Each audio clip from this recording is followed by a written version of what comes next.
Hello नमस्कार साथियों, स्वागत है आपका हमारे इस YouTube channel mission RS digital classes पर।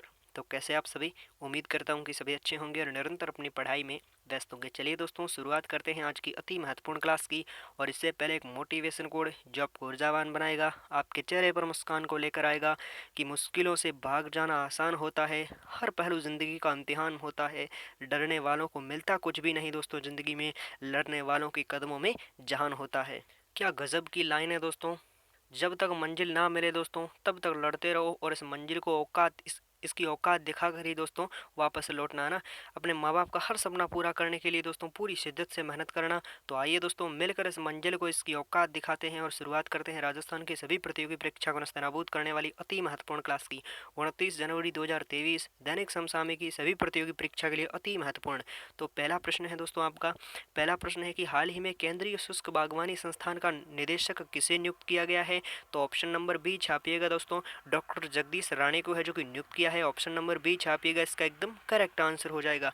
वहीं हम बात करें दोस्तों कि केंद्रीय शुष्क बागवानी संस्थान का काम क्या होता है दोस्तों, शुष्क क्षेत्रों के अंदर कैसे वनस्पति का विकास हो, उनके लिए है जो कि ये काम करती है। और दोस्तों इसका केंद्र पूछे आपसे तो छापिएगा बीचवाल बीकानेर के अंदर है जो कि इसका केंद्र है। और इसी के द्वारा दोस्तों मरुशोभा खेजड़ी की नई किस्म का विकास किया गया है, इसे भी आपको थोड़ा नोट करना है।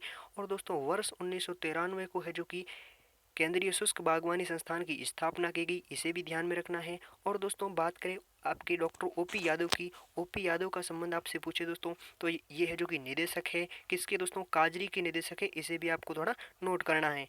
चलिए आगे बढ़ते हैं। अगला प्रश्न है दोस्तों आपका कि मुख्यमंत्री अशोक गहलोत ने राज्य में दोस्तों देश के पहले किस ओटीटी न्यूज़ ग्रुप का शुभारंभ किया है? तो the Chowk, option number B छापिएगा, इसका एकदम करेक्ट आंसर हो जाएगा। अब आप पूछोगे कि सर ओटीटी की फुल फॉर्म क्या है?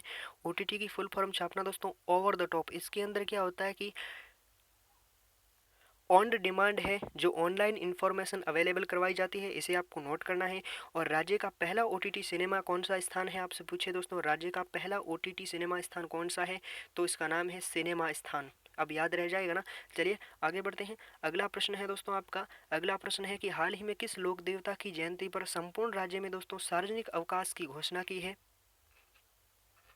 तो देवनारायण जी की जयंती पर ऑप्शन नंबर डी छापिएगा, इसका एकदम करेक्ट आंसर हो जाएगा। वहीं हम बात करें दोस्तों देवनारायण जी का प्रमुख मंदिर आपसे पूछे दोस्तों राजस्थान के किस जिले में है? तो आसींद भीलवाड़ा में है जो कि इसका मंदिर है। और दोस्तों ये गुर्जर समाज के लोक देवता के रूप में पूजे जाते हैं, इन्हें आपको ध्यान में रखना है। और दोस्तों गुर्जर समाज है जो कि इन्हें विष्णु का अवतार मानती है, इसे भी आपको थोड़ा ध्यान में रखना है। और दोस्तों राजस्थान की सबसे लंबी पढ़ और सबसे प्राचीन पढ़ है जो कि इन्हीं लोक देवता की आती है। और अभी दोस्तों 28 जनवरी को है जो कि इसकी जयंती मनाई गई, 1111वीं जयंती मनाई गई दोस्तों, इसे आपको नोट करना है। इसी जयंती पर पीएम नरेंद्र मोदी आए और इसी कारण दोस्तों राज्य में सार्वजनिक अवकाश घोषित किया। चलिए आगे बढ़ते हैं। अगला प्रश्न है दोस्तों आपका। अगला प्रश्न है कि राज्य के किस संस्थान के शोधकर्ताओं ने दोस्तों टेक्सटाइल उद्योग के अपशिष्ट जल उपचार और दोस्तों पुनः उपयोग के लिए प्रक्रिया विकसित की है? तो IIT Jodhpur, option number B छापेगा, इसका एकदम करेक्ट आंसर हो जाएगा। आइए दोस्तों इसकी पूरी कहानी समझते हैं। पश्चिमी राजस्थान के 3 जिले दोस्तों बाड़मेर, जोधपुर और पाली, यहाँ पर दोस्तों लूनी नदी आती है। और दोस्तों यहीं पर है जो कि कपड़े की बहुत सारी इकाइयां हैं, और यहीं से दोस्तों लूनी नदी आती है। और नदी दोस्तों बहुत प्रदूषित हो जाती है, अधिक प्रदूषित हो जाती है दोस्तों। किस कारण प्रदूषित होती है दोस्तों? कपड़ों की इकाइयों से निकलने वाली जो अपशिष्ट पदार्थ हैं उनसे दोस्तों है जो कि जल प्रदूषित हो जाता है। और ये प्रदूषित जल कैसा था दोस्तों? रासायनिक जल था, और इसका दोस्तों पुनः उपचार किया जाएगा, वह तकनीकी की गई इसी के द्वारा है जो कि आईआईटी जोधपुर के द्वारा दोस्तों इसका पुनः उपचार के लिए प्रक्रिया विकसित की है। तो ऑप्शन नंबर बी छापिएगा, इसका एकदम करेक्ट आंसर हो जाएगा। चलिए आगे बढ़ते हैं। अगला प्रश्न है दोस्तों आपका कि राजस्थान के किस एयरपोर्ट पर अब दोस्तों किसी भी तरह के फ्लाइट दोस्तों अनाउंसमेंट नहीं किए जाएंगे? तो ऑप्शन नंबर डी छापिएगा दोस्तों, जयपुर इंटरनेशनल एयरपोर्ट पर। अब हम बात करते हैं दोस्तों जयपुर इंटरनेशनल एयरपोर्ट की दोस्तों। तो ये राज्य का पहला इंटरनेशनल एयरपोर्ट है, इसे आपको थोड़ा नोट करना है। और दोस्तों इसे ग्रीन लीफ अवार्ड 2022 को दिया, इसे भी आपको ध्यान में रखना है। और 2020 के अंदर दोस्तों इसे दोस्तों अडानी ग्रुप को दे दिया है 50 वर्षों के लिए, तो इसे भी आपको थोड़ा नोट करना है। चलिए आगे बढ़ते हैं। अगला प्रश्न है दोस्तों आपका। अगला प्रश्न है केंद्रीय गृह मंत्रालय द्वारा राजस्थान की किन पुलिस अधिकारियों को दोस्तों राष्ट्रपति पुलिस पदक प्रदान किया जाएगा? तो ऑप्शन नंबर डी छापिएगा दोस्तों, ब्रजेश कुमार, भीमसेन शर्मा और Satyanarayan Jat. Option number D छापिएगा। इन तीनों को है जो कि राष्ट्रपति पुलिस पदक प्रदान किए जाएंगे। एक्चुअली में दोस्तों 26 जनवरी को पूरे भारत के अंदर दोस्तों अवार्ड दिए जाते हैं। एक तो दोस्तों आपका नागरिक अवार्ड यानी सिविल का हो गया, एक दोस्तों सेना और पुलिस को दिया जाता है डिफेंस अवार्ड। अब दोस्तों नागरिक अवार्ड के अंदर हम बात करें तो राजस्थान के दोस्तों पद्म श्री राजस्थान के 4 युवकों को दोस्तों पद्म श्री पुरस्कार मिले हैं। और दोस्तों पुलिस और सेना के दोस्तों राष्ट्रपति अवार्ड है जो कि इन तीनों को दिए हैं, तो इसे आपको थोड़ा नोट करना है। चलिए आगे बढ़ते हैं। अगला प्रश्न है दोस्तों आपका, अगला प्रश्न है बेंगलुरु व कर्नाटक में आयोजित दोस्तों 72वीं जूनियर दोस्तों नेशनल बास्केटबॉल चैंपियनशिप में राजस्थान ने कौन सा पदक जीता है? याद करो दोस्तों, रजत पदक जीता है। तो ऑप्शन नंबर सी छापिएगा, इसका एकदम करेक्ट आंसर हो जाएगा।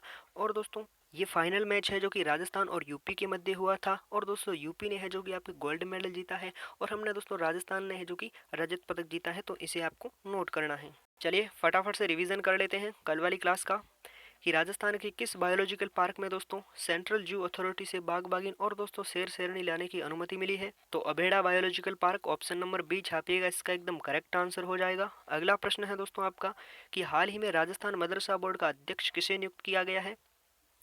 तो M D Chaukdar, option number C छापिएगा, इसका एकदम करेक्ट आंसर हो जाएगा। अगला प्रश्न है दोस्तों आपका, अगला प्रश्न है अजंता एलोरा की गुफाओं से भी प्राचीन 8000 साल पुराने चित्र कहाँ से मिले हैं? तो भीमबड़क जोधपुर से मिले। ऑप्शन नंबर ए छापिएगा, ऑप्शन नंबर ए दोस्तों इसका एकदम सही आंसर हो जाएगा।